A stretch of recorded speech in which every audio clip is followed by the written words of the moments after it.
Thank you for joining Wars of the Roses as we continue with Part 2, Prolegomena, from St. Paul and the Mystery Religions by Harry Angus Alexander Kennedy. Chapter 1, Prolegomena. Ours is an age of new things. In no province is this more apparent than in that of New Testament interpretation. And no section of the New Testament continues to stimulate more revolutionary theories than the Pauline epistles. It is true that discussions of authenticity have lost the importance assigned to them by scholars of the earlier time, like Bauer, or by later critical investigators like Van Manen. The emphasis has been shifted. The primary question at issue is the essential nature of St. Paul's view of the Christian faith. The answers given to the question are extraordinarily divergent. Scholars of the caliber of Holtzmann and Deisman are still convinced that the clue to Pauline Christianity is to be found in the apostles' experience of conversion. A. Schweitzer, in his recently published Geschichte der Paulinischen Schiefe, Tübingen, 1911, believes that Paul's doctrine is simply and exclusively eschatological, page 190. For Loessy, Paul has been the chief factor in transforming the original gospel of Jesus into a religion of mystery. Professor K. Lake holds that Christianity was always, at least in Europe, a mystery religion, earlier epistles of St. Paul, page 215, and his statement that baptism is for St. Paul and his readers universally and unquestionably accepted as a mystery, a sacrament which works ex opere operato, page 385. Along with others of the same drift, suggests that the apostle of the Gentiles played a prominent part in creating such a type of Christianity. It is obvious that if this mystery theory of Pauline Christianity can be established, many of our fundamental ideas regarding the apostles' religious outlook will need to be transformed. We must courageously face such a transformation if the facts demand it. In the following chapters, we propose to examine some of the available evidence and to ascertain how far it leads. It is impossible, however, to appreciate the influences to which St. Paul and his converts were exposed without attempting briefly to sketch, in the light of recent research, certain aspects of the religious atmosphere of the Hellenistic world, at the time when the new faith began to be propagated throughout the Roman Empire. It is needless to say that here we are supremely indebted to the investigations of Cumonn, P. Wendland, Reitzenstein, Bousset, and Dieterich. We shall discuss in turn the religious revival associated with Stoicism, more especially those elements in it which may be largely attributed to the famous Stoic peripatetic Posidonius, the Orphic strain so widely diffused over the Hellenistic area, certain influential tendencies prominently at work in those Oriental cults which began to press westwards, and finally various significant features of current popular religion, which for convenience sake may be grouped under the designation of earlier Gnosticism. It will often be difficult to draw sharp lines of division between those divergent but related phases of religious thought and aspiration. It has long since been recognized that Stoicism, by Stoicism, we mean that phase of development in the Stoic school which had become highly eclectic, adopting to a large extent Platonic conceptions, more particularly in its idea of God. See Wendland, Die Urchristlichen, Literature Formen, page 397, note 2, contributed many of the elements best fitted to satisfy popular cravings at the time when the national faiths of the Greco-Roman world were falling to pieces. The general drift towards a more or less vague monotheism was accelerated by a process, mediated at least in great measure by prominent Stoic teachers. This was the transformation of earlier deities, with the help of the allegorical method, into a hierarchy of hypostases of the supreme divinity. Many of the Hellenistic speculations dealing with the following, seen here, etc., have their origin in this circle of thought, and the bizarre outcome is apparent in the more fully developed Gnostic systems. This type of theologizing had a special attractiveness from the Stoic point of view. On the one hand, the trained intellect regarded the abstractions referred to as attributes of the highest deity, or as beings having a quasi-independent existence beside deity. In this aspect, they did not contradict the fundamental pantheism of Stoic thought. On the other hand, they were sure to be interpreted by the popular mind as separate divinities, belonging to a purer mythology than that which it had discarded. But in effect, They ministered to a far higher religious ideal than the earlier, just because their function was to lead men's minds beyond themselves to the divine source from which they had emanated, and apart from which they had no real existence. This effort of Stoicism, however, was not merely an artifice. It was not merely a compromise between truth and error, intended to preserve what was useful in the beliefs of the masses, while paving the way for a higher type of religion.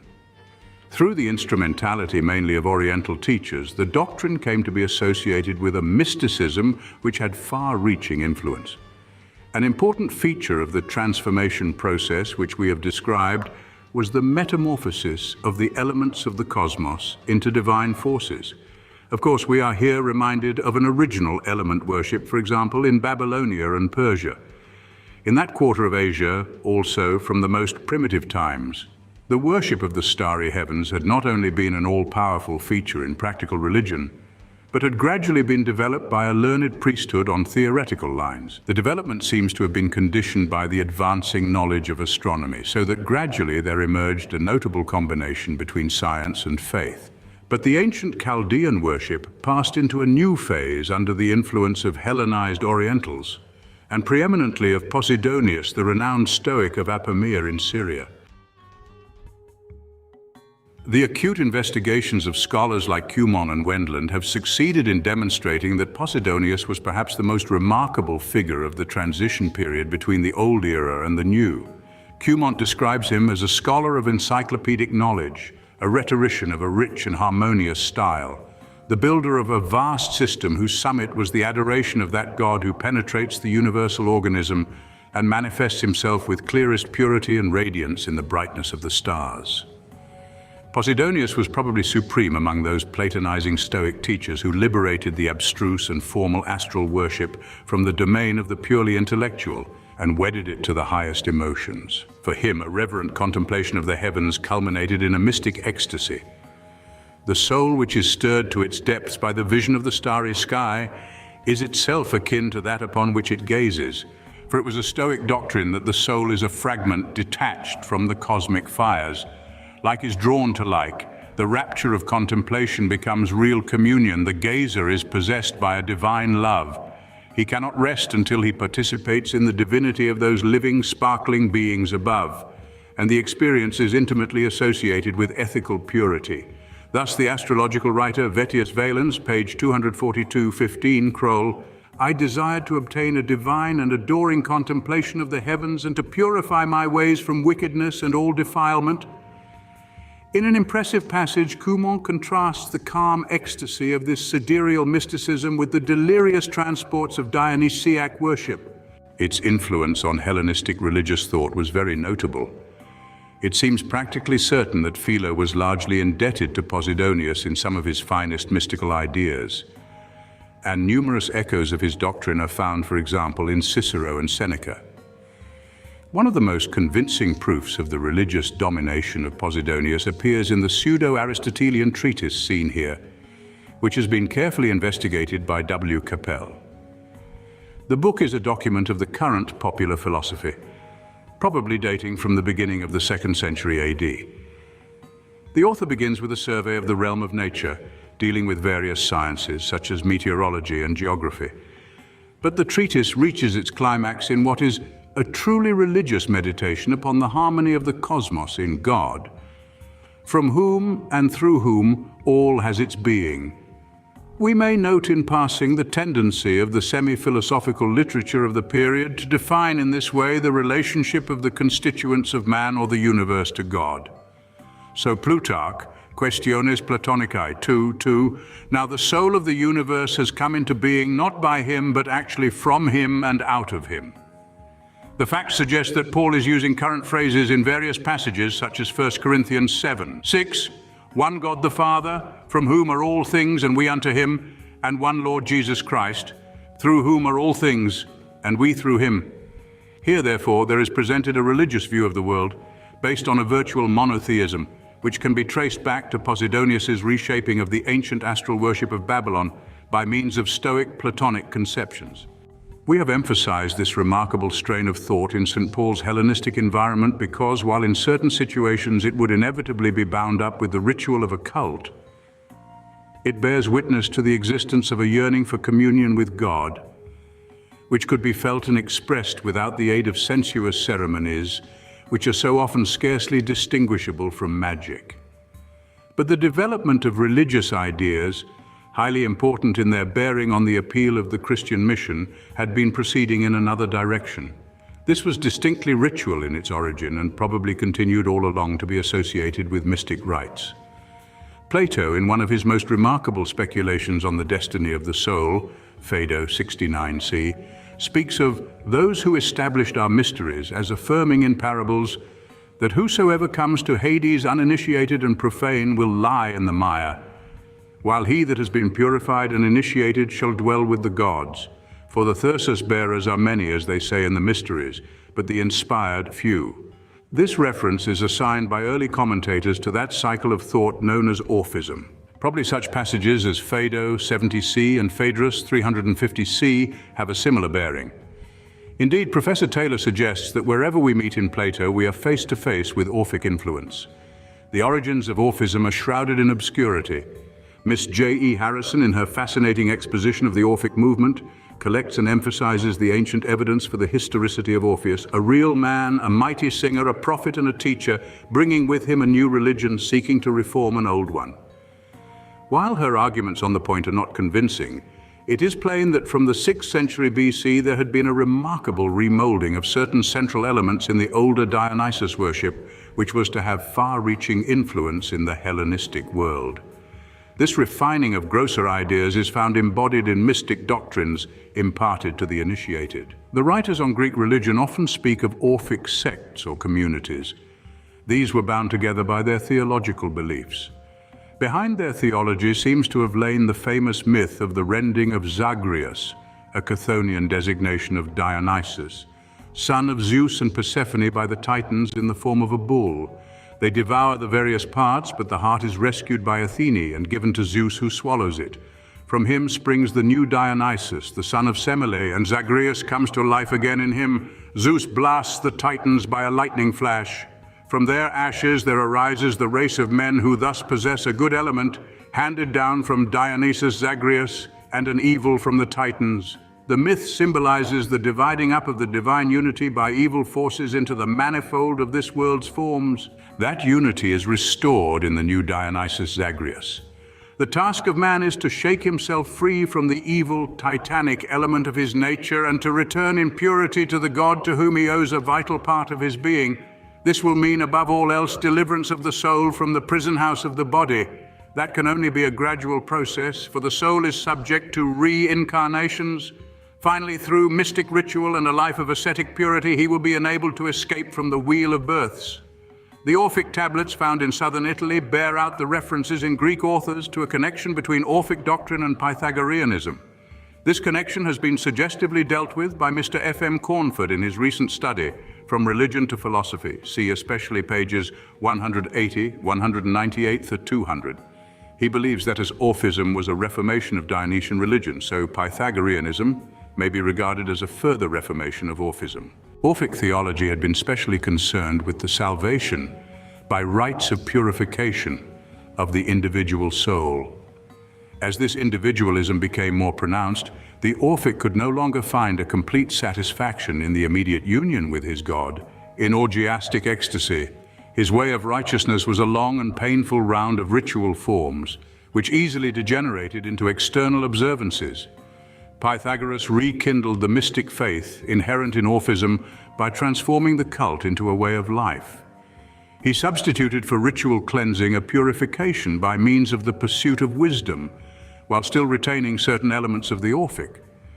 Much that is hypothetical must enter into any reconstruction of this kind, but its general truth is at various points corroborated by the Pythagorean elements which appear in the Symposium, the Phaedo, the Republic, and the Phaedrus of Plato. For our purpose, the relation Orphism to the Dionysus-cult is of primary importance. Both had apparently come to Greece by way of the north. Fundamental for the Dionysiac religion was the delirious frenzy common to all orgiastic ritual in which the votary believed himself to be possessed by his deity. See Euripides' Bacchae. The union was felt to be so complete that the person possessed came to be called by the name of the god. To attain this condition was virtually to share in the immortal life of the divinity, and no doubt, even in the crudest form of there, in which the worshippers identified the bull which they slew and devoured raw with the god himself, there were dim hints of a craving for a life which should defy the restrictions of mortality. The Orphic sects seem to have adhered more or less closely to the Dionysiac ritual, but they liberated it from savage excesses, elevating its central conception of union with the god, and, as a preparation for this highest religious attainment, inculcating a life of austere purity. We cannot share in Miss Harrison's certainty as to a personal Orpheus, but there is probably abundant truth in her statement, which will apply to the action of a community as well as to that of an individual. The great step that Orpheus took was that while he kept the old Bacchic faith that man might become a god, he altered the conception of what a god was, and he sought to obtain that godhead by wholly different means. The grace he sought was not physical intoxication, but spiritual ecstasy. The means he adopted not drunkenness, but abstinence and rites of purification. It is possible that Orphism had cultivated an ascetic life before its association with the religion of Dionysus. But from this time onwards, the significance of its cathartic ritual and practice has a new emphasis. Purity, as we have seen, is needful in order to be set free from the cycle of generation. It takes the form especially of consecration. The man who is fully initiated in the Orphic rites is. What that involves is suggested by the mystic formulae of the Compagno tablet. In answer to the confession of the mystic, "Out of the pure I come, for I also avow me that I am of your blessed race. I have flown out of the sorrowful weary wheel. I have passed with eager feet from the circle desired. The assurance is given, happy and blessed one, thou shalt be God instead of mortal." That these cathartic rites were often degraded, there is evidence in many Greek writers, for example, Plato, Republic 364.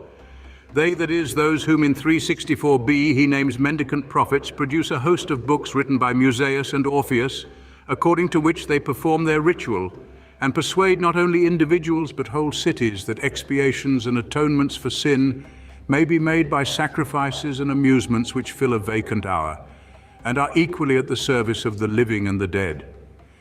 Apparently, the purifying priest was able to carry on a lucrative business among the credulous, and his ritual was mixed up with all manner of superstition and trickery. But that is a feature involved in the history of all religious movements. The new emphasis on purity was destined to make an ever-widening appeal and to rank as one of the most impressive factors in the evolution of Hellenic religion. It is possible that from the beginning the Orphic theogonies, of which fragments have survived, contained Oriental elements, Babylonian. Eisler argues for the direct influence of Persian religion, which came into touch with Ionian colonies in Asia Minor in the 6th century BC. In the course of their diffusion, these theogonies were confronted with the various types of Oriental speculation, so that by the opening centuries of our era, Orphism had been swept into that many-sided syncretistic movement which must be regarded as the source of the main currents and systems of belief usually designated by the safely indefinite title of Gnosticism. There is enough evidence to indicate that from the 6th century BC onwards, the Orphic strain of religion had never died out. The collection of hymns which is extant, and whose redaction in its present form is assigned by Dieterich to the 2nd century AD, contains elements of high antiquity. But in the Hellenistic period, Orphism received new life through its touch with Eastern cults. It enriched them and was enriched by them in turn. In this movement, which struck its roots in a typically Hellenic soil, it is evident that genuinely religious aspirations emerged, intimately associated with purifying rites and mystic initiation. In the various combinations which it would form, it must have been pervasively present in St. Paul's spheres of operation. But we must now turn to certain features of primary importance in those Oriental cults, with which Orphism had many affinities, features contributed by them to the environment of the Pauline mission. In a later chapter, we shall sketch more in detail the main characteristics of the mystery religions of Hellenism, with which terms and ideas in the epistles of Paul have been brought into definite relation. In view of the fragmentary nature of our sources, it is often easier to point to a distinctively Oriental phase of religious faith or practice than to analyze its component parts and assign their origin. The task, moreover, is endlessly complicated by the dominant syncretism of the Hellenistic period. No more crucial example could be found than that of Egypt, apart altogether from the influence of primitive Egyptian doctrines, which has certainly been exaggerated by Reitzenstein in his investigations of the Hermetic literature, but which must surely be reckoned with. There appear the phenomena of Babylonian theology, such as the conception of the seven spheres and the sway of the planets, along with the related belief in that fatalism which has mysticism as its counterpart. Here also are found the curious dogma of the heavenly man, whose origin is lost in the mists of antiquity, the typically syncretistic cult of Osiris, Serapis, and Isis, and the elaborate practice of magic with its quaint apparatus of efficacious names. In this whirlpool of ideas, too, may be discerned the elements of confusing Gnostic systems. The fact, however, of Oriental influence on the Hellenistic civilization which grew up from the time of Alexander's conquests is perhaps the most vital, which confronts us in attempting to understand its religious developments. Various aspects of the situation claim attention. It need not surprise us that forces of mighty potency in religion, as in all other spheres of human thought or achievement, pressed in from the East. For in Egypt, Syria, and Asia Minor, an intellectual life was pulsing to which there was no parallel in the Western world at the beginning of the Roman Empire. Science, literature, industry were in this era the province of Orientals, not of Greeks or Romans. And moreover, as Cumont has impressively put it, if the triumph of Oriental cults appears at times like a revival of savagery, as a matter of fact, in the evolution of religious forms, these cults represent a more advanced type than the ancient national devotions. There were many features of Oriental belief and worship which possessed a fascination for the Greco-Roman world. A halo of reverence surrounded the mystic lore emanating from the East. Thus, for example, the Egyptian priesthood was supposed to have preserved in greater purity the earliest rites of divine worship. Chaldeans and Brahmins stood closer to the origins of things than Greeks or Romans, and the gospel which Paul preached could count on this predilection in its favor. But such a conviction would not have sufficed to extend the sway of exotic faiths. As Reitzenstein has cogently shown, the influence of Oriental cults throughout the Roman Empire became intensely personal. Perhaps this was partly the result of a zealous propaganda, but it was involved in the very method of the propaganda. This was carried on by priests who traveled hither and thither bearing a message of hope, which was often delivered in ecstatic utterances. These would impress audiences accustomed to a cold and formal ceremonial. Moreover, when they won the interest of yearning souls, they played upon them by the weird rites of mystic initiation. Every means was used to excite the feelings. Overpowering spectacles amidst the darkness of night, seductive music, delirious dances, the impartation of mysterious formulae, these made a unique appeal to men and women who had prepared for the solemn experience by long courses of rigid abstinence. But even more potent was the profounder side of the appeal, that which directly touched consciences unsatisfied by their ancestral rites. What Cumont has said of the Oriental priests in Italy gives the clue to the whole situation which we are trying to review. They brought with them two new things, mysterious means of purification by which they proposed to cleanse away the defilements of the soul, and the assurance that an immortality of bliss would be the reward of piety. The full significance of these truths will appear in a later chapter, when we examine the fundamental doctrines of the mysteries in their relation to Paulinism. One effect of this individualistic appeal is very suggestive. Many devout people, not content with a single initiation, embraced every fresh opportunity that came to them of using this means of communion with deity. They felt they could not have too intense a consciousness of the deifying of their own individuality, and doubtless behind it all lay the thought, now dimmer, now clearer, expressed in Diogenes Laertius 7:135. God and reason and fate and Zeus are identical, and they have many other designations besides. The assurance as to the supernatural, confirmed by so many solemn sanctions, opened a new vista to their spiritual vision.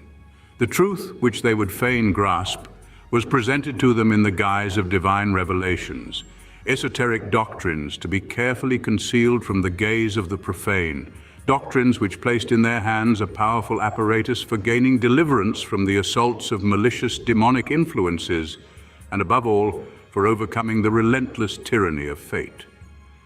It is not difficult to see how various aspects of Paul's message might be superficially interpreted on parallel lines. The word of the cross might readily appear as a mysterious talisman with superhuman potencies. Here we touch a crucial feature in the religious life of the Hellenistic period. Ans, in his important study Zur Frage nach dem Ursprung des Gnosticismus, is disposed to find in the doctrine of escape from the rule of the pivotal conception of Gnosticism. This is scarcely probable. Gnosticism is too chameleon-like in its hues to allow of a single unifying idea. But there can be no question that conceptions like that of the seven archons, who, from their planetary realm, determine the destinies of mortals, were almost universally influential. Dieterich has briefly sketched the range of diffusion of such doctrines. Originating in Babylon, they have penetrated into the religions of Persia and Egypt. They appear in Jewish apocalyptic, in Orphic fragments, in Hermetic documents, in Greek astrological texts, in every variety of Gnostic system. They can be discerned in the background of the Pauline epistles, in those hierarchies of evil forces ruled by the... Perhaps this was the most crushing weight which oppressed human souls in the period with which we are dealing. It is scarcely possible to doubt that the against whose bondage Paul warns in Galatians 4:9 are the elemental spirits whose iron yoke was so grievously felt throughout the Hellenistic world. Indeed, his words in verse 8 remove all uncertainty. Redemption from this servitude which embittered daily existence was probably the object of intensest craving in the higher life of pagan society. It was realized by fellowship with higher powers too strong for these lower. In the present life, it could be attained through mystic ecstasy. After death, it would be consummated by the ascent of the soul to heaven. The actual apparatus of ritual and magic by which communion with higher divinities was reached is vividly exemplified in the prayers and incantations of the so-called Liturgy of Mithra. The possession of means for escaping the thraldom of the archons came at an early stage to be regarded and described as gnosis par excellence. However intellectual might be the original basis of the idea involved, it now indicated the highest practical attainment of the religious life. Gnosis was preeminently, it made possible mystic communion with deity. It was a religious rather than a speculative conception. But when we pass from the term to the communities or sects within which it found its chief realization, we enter a field bristling with problems. Gnosticism is one of the most flexible designations in the vocabulary of the history of religion. It is used to cover phenomena which, while more or less closely allied to each other, are far from being identical. Some writers restrict the name to those fantastic developments of speculation within the life of the early church on which the fathers pour their scorn. Others include under the title a variety of tendencies in the Hellenistic period, of which some took shape inside the church, some remained completely pagan, while some belong to a debatable borderland hard to define, but the complexity of the term is still further aggravated. Harnack, for example, using the designation in its narrower sense, would lay the emphasis on its affinities with Greek philosophy. Almost everything, he says, which was matter of controversy between Gnosticism and the Church would have also been in dispute between the Church on the one hand and Plato, Aristotle, Stoicism, etc. on the other. Wendland, while acknowledging that Gnosticism knew how to provide cultivated minds with speculations, finds the clue to its origin and pervasive influence in Oriental Hellenistic syncretism. It is not our purpose to discuss these more or less conflicting views. We're not concerned here with Gnostic phenomena inside the Church. What we wish to indicate in a sentence or two is that drift of tendencies in the Hellenistic period which makes itself felt in the environment of Paul's mission, and which for convenience sake may be described as incipient Gnosticism.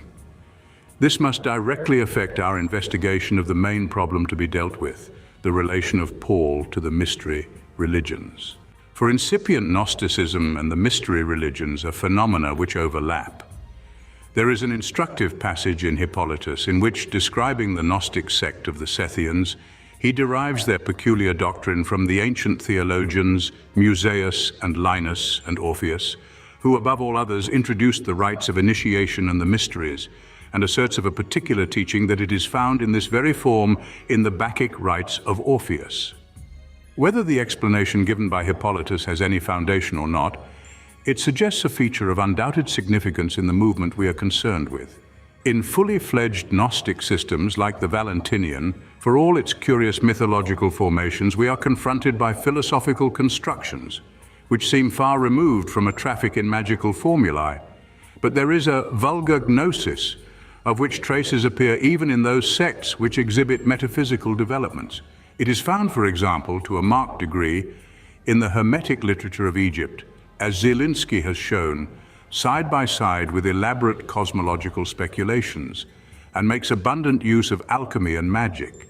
It reveals the influence of all manner of ancient beliefs and superstitions which, in a time of religious disintegration, have forced themselves up from various levels of popular fancy and tradition. These are associated with ritual or magical actions and mystic sacraments, some of which have their origin in early Greek Chthonian worship, and others in the multifarious Oriental rites, which were being carried westwards in an unceasing stream.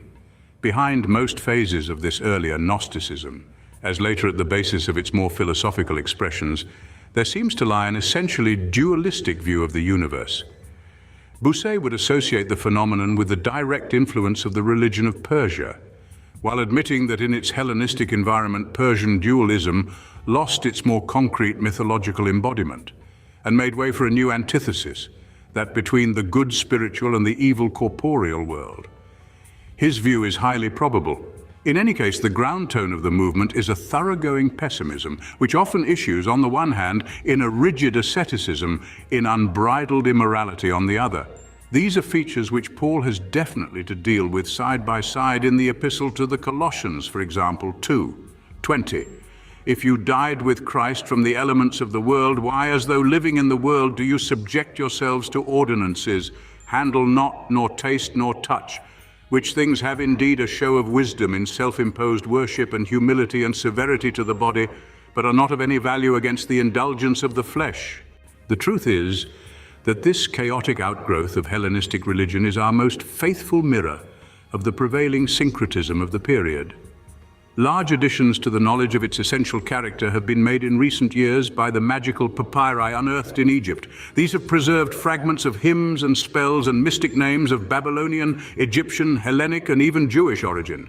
With ritual and liturgical texts are blended in a bewildering medley, curious theogonies and cosmologies which find their affinities in documents so far removed from each other as the poems of Hesiod and the apocalypses of Judaism, and have undoubted associations with Stoic allegorizings. The process of which this is the product must have had a long and checkered history. Corresponding to the extended period of its development would be the width of area over which it was diffused. The graphic delineation of the burning of the books at Ephesus, Acts 19:18-19, gives us a casual glimpse of the forces which were potent in the common life of the cities of the empire. This was a movement which in vague forms must continually have confronted the Apostle Paul as he moved from one great center to another. Its atmosphere would surround him like the air which he breathed. Was he influenced by it consciously or unconsciously? Is the Christianity of Paul, as Gunkel asserts, a syncretistic religion? Thank you for watching, and please don't forget to share, like, subscribe and comment, and if you can, please consider donating to Wars of the Roses. Links to PayPal and Patreon are in the description. Thank you so very much.